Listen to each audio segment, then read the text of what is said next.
It's the learning that kills most businesses. It's not the lack of cash flow, the lack of sales. It's that they don't have time to learn it all. Hopefully today we're going to teach you a little bit of it so you get over those humps. Now, we move up from self-employed business to where you have your own business. You've started to employ people. You're now a manager. So hopefully the manager training you got when you worked for someone else is paying off now because you're managing people within your own company. It's a great step. You've employed some people. Again, if the seesaw is what it looks like in self-employed, it's the round and round in circles chasing your own tail that it feels like when you're a manager. See, most people that employ other people, you know what they end up doing? To heck with it, I'm going to sack a lot of them and go back to when it was just me. It's not a good move. Now, you may not have done it right, but that doesn't mean you haven't learned a lot about how to do it right. I remember when I was 21, and I went to my dad in one of my businesses, and I said, you know, Dad, I just can't get good people. You know what his answer to me was? It was real simple. He said, Brad, you get the people you deserve. Thanks, Dad. Real motivational, my dad was. What he was saying to me, though, was simple. I wasn't leading a good business. I wasn't running a good business. Therefore, I wasn't attracting great people to work within my company. Great people want to work for great companies. You got to remember that fact and build a great company that will attract all those great people for you. Now, once you've managed your own business, then you've got to step up and lead your own business. It's the next step up the active, passive cash flow ladder. A lot of people say to me, but what if I just want to keep a job? That's great, but you're not going to climb the active to passive. What you're going to always be trapped is with your time is going to be trapped in that situation. Ultimately, then we get to a business owner. Now, if you watch my How to Grow Your Business segments, you'll see how I define a business. It's very different to most. But ultimately, we want to be a business owner. Our income is passive now. We don't have to go to work. If we choose to go to work, we can. If we don't choose to go to work, we don't have to. We can play golf, we can go to the beach, or we can use our time to invest in other things. We can go and build, we can be philanthropic. All of the things we can do now, we've climbed the active-passive ladder, and we've achieved stage one. What was stage one, remember? Income rich. That's stage one. So now what we're going to do is we're going to look at the second stage to build our house. The first stage is climbing the cash flow ladder. So what's the second ladder? The capital ladder. We've got to climb the capital ladder.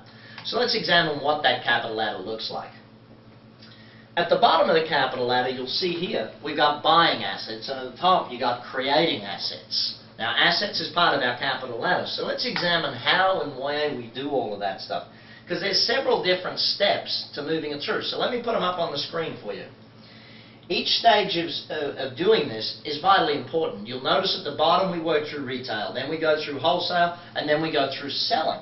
Well, what the heck's all that mean? Let's start here.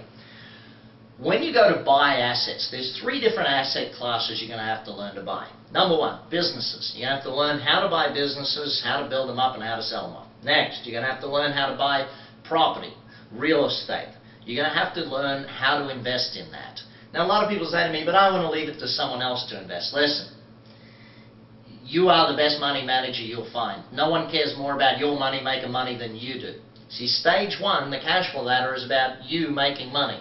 Stage two, the capital ladder, is about that money you make on the cash flow ladder, turning it into money that makes money on the capital ladder. You've got to follow these two stages. So here we are, we've learned business investing, we've learned property investing. Last one on the list, share market investing. Now take a look at that. What does that equal? Income, asset, paper. Our first three strategies we talked about today. Now, there's three levels within this ladder that we got to discuss. Number one is retail, number two is wholesale, and number three is the selling level. So where does that start? Well, at retail level. Let's say you're a brand new property investor, and I'll use property and shares the way through so that it makes a lot of sense for people. You're a brand new property investor. You really don't know a lot about it. You really don't know where you should be looking. You really don't know how to negotiate yet. You don't know the fine details. So even though the market is growing and the market is moving, or the market may be slowing down, as a retail investor, you're going to be paying retail prices. You don't know what you're doing enough to be able to negotiate to buy stuff at a wholesale rate. It's going to happen with businesses. See, your first business, I always recommend franchises for your first businesses. Why? You got enough to learn without having to recreate the whole thing. So in your first few businesses, you should be looking at a franchise just from a learning point of view. Yes, you'll earn well, but you're going to learn as well. So retail property, you might go out and buy something that someone else has built and developed so you can buy it as an investment. It's not something you're going to fix up or you're going to develop. It's something that someone else has done and you're buying. Shares.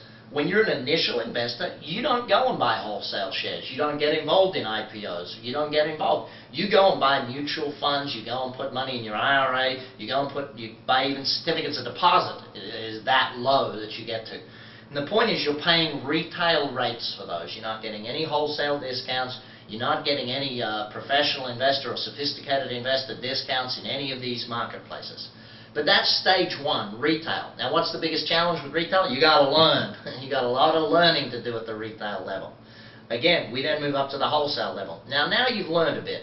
So you've learned about buying businesses. You've learned a bit about how to run businesses. You may have run one or two or three yourself.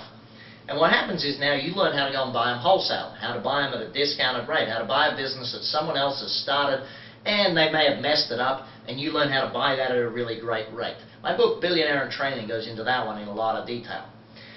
Then we go and look at property investment, how to buy them at wholesale prices, how to go and negotiate, how to get them at the right price, how to buy properties that are able to be developed, able to be fixed up, maybe renovated properly. And I'm not talking about the ones you see on the television shows where people mess it up so much. I'm talking about ones which you can buy and do real well out of in a fairly interesting time. My book, The Real Estate Coach, goes into a lot more detail on that one. So let's take a look at how that fits. The wholesale buying of businesses. If we take a look at that, we've now reached that wholesale stage. So what's next? The wholesale buying of properties. See, you've obviously invested in a couple at that retail level. You've learned about where to buy them, what you should be looking for, how to, all of those areas of buying a property that are going to be vital for you in your growth and in the future. Now, the way that I see that you're looking at that is that knowledge you built up at that retail level is going to assist you in that wholesale level. How to buy properties at a discount, how to buy them on negotiation, how to buy properties that you can flip, how to buy properties with no money down, how to buy properties that you can renovate with good money. And not just the ones you see on the TV show, the properties that you can really renovate for good money and do a whole bunch of things. My book, The Real Estate Coach, goes into that one in a lot more detail. Then we're going to look at the share market. How you can see, once you've made a bit of money in the retail investing and starting the wholesale investing of business and property, you can then look at becoming a sophisticated or even a professional investor. And, you know, if you need to find out about that, talk to your attorney, your accountant about what that looks like. But in each area of the world, there's a different strategy or a different level at which you become that. And all of a sudden, you can participate in deals that the average investor cannot participate in.